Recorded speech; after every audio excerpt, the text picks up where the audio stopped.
Assalamualaikum warahmatullahi wabarakatuh.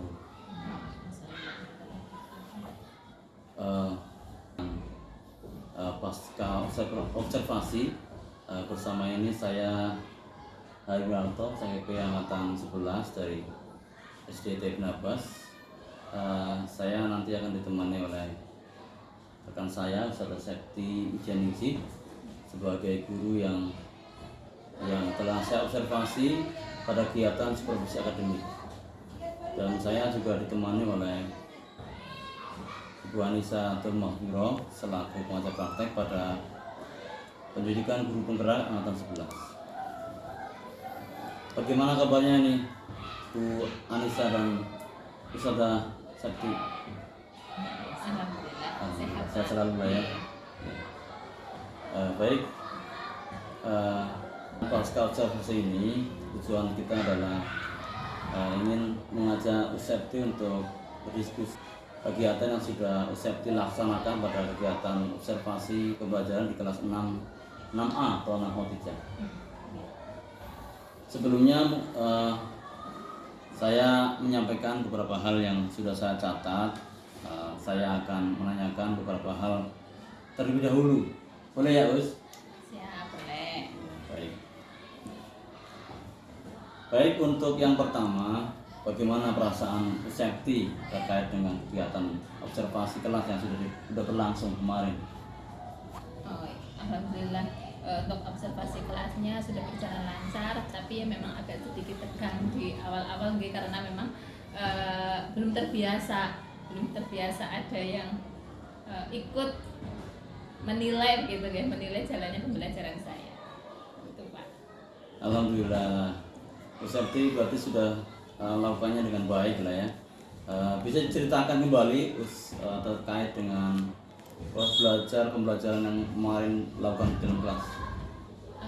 Baik, untuk kelas pembelajarannya alhamdulillah berjalan dengan lancar. Tujuan pembelajarannya sudah saya sampaikan juga, yaitu tentang kemarin tentang kalimat langsung dan kalimat tak langsung. Itu menggunakan model pembelajaran terpadu.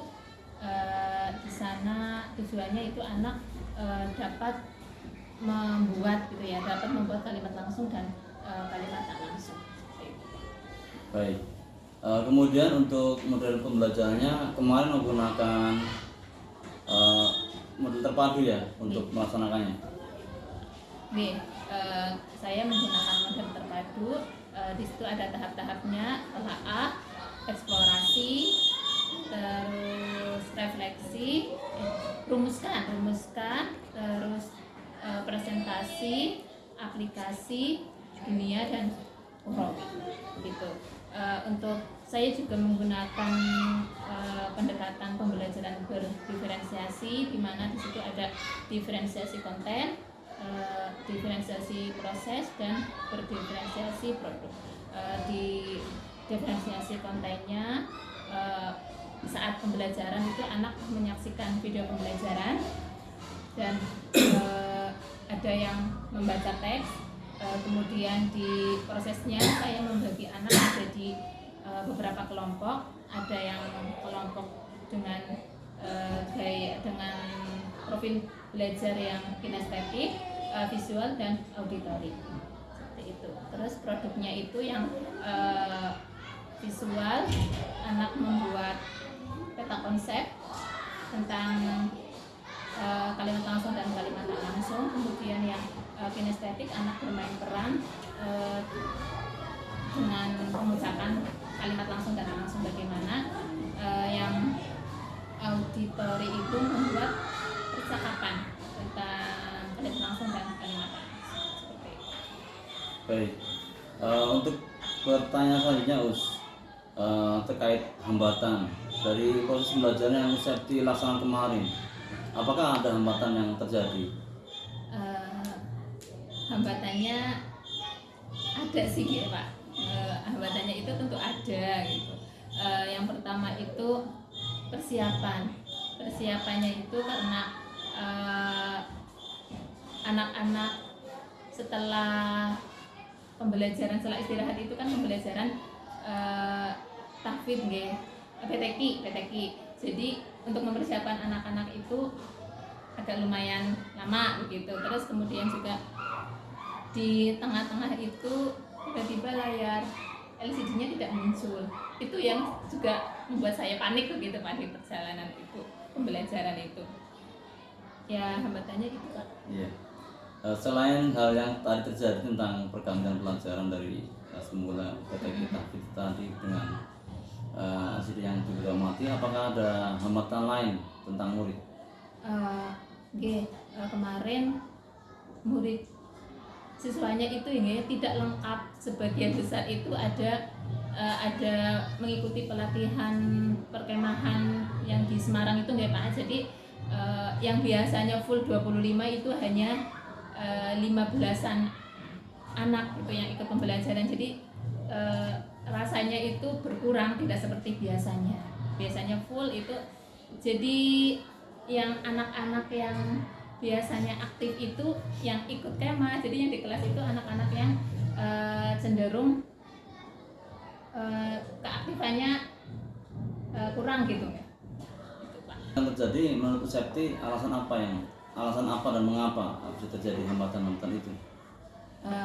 Karena memang yang di kelas itu anak-anaknya kurang aktif ya, yang aktif-aktif banget itu sudah ikut latihan. Jadi mungkin saya lebih ke membagi kelompoknya nanti itu lebih merata gitu. Jadi tidak memakai gaya belajar gitu, tidak memakai profil belajar, tapi dari profil belajar itu saya akan memeta-metakan lagi untuk anak-anak yang aktif mana. Jadi saat presentasi nanti lebih hidup dan diskusinya juga lebih hidup. Kalau biasanya kalau anak-anak yang auditori kan introvert menang gitu jadi nanti saya akan membagi lagi untuk kelompoknya supaya lebih aktif lagi. Dan kemarin saya juga seharusnya mungkin biar anaknya aktif itu tunjuk begitu, jadi biar anaknya itu berani bersuara. Kalau anak-anak seperti itu kalau tidak ditunjuk itu tidak mau, kadang kurang percaya diri seperti itu.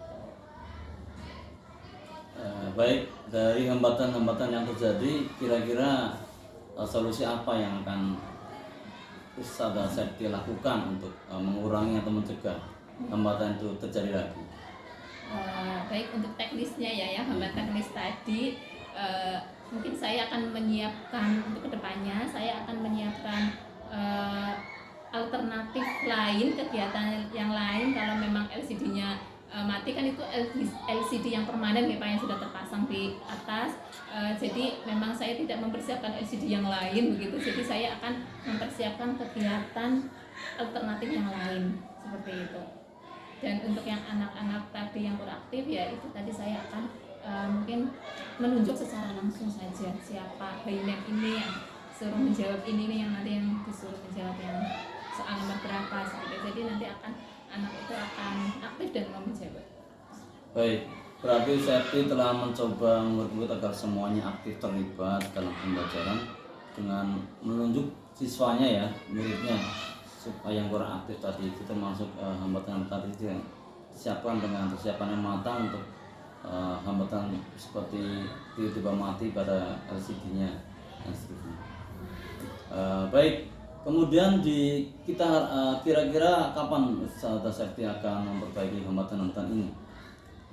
Baik, untuk memperbaiki hambatan-hambatan yang kemarin terjadi di pembelajaran selanjutnya, saya akan mencoba mengantisipasi hambatan-hambatan itu ya. Untuk hambatan teknis mungkin saya akan mengecek lagi LCD atau peralatan saya apakah sudah berfungsi dengan baik atau belum, seperti itu.